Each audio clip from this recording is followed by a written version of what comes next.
Nimafuna kupereka kwa malangizo kwa wamene akupanga da'watu ila tauhid, kuti dawa imafunika amuna amene ali ovala zilimbe. Dawa simafunika anthu amene ali ofoka mu mtima komanso osakhazikika mapazi awo pamodzi.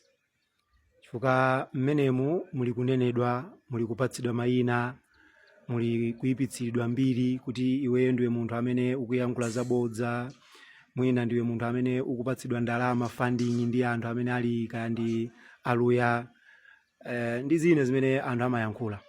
Koma zimenezi kadhalik ma ata alladhina min qablihim min rasulin illa qalu sahirun au majnun.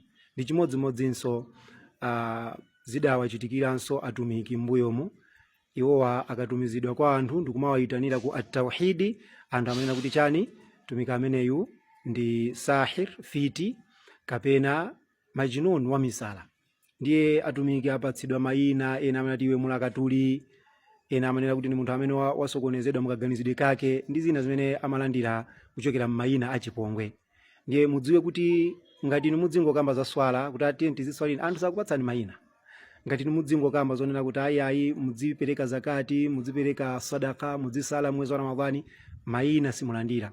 Koma mukauza anthu kuti siyani kupanga bid'a yomwe anthu lero lina akuyichitayi, kapena auzeni anthu kuti siyani matarasimu, siyani kupita kwa asing'anga, siyani kudalira muzithumwa ndi zina zotero, mudzapezanso kuti akukupatsani inuyo mayina.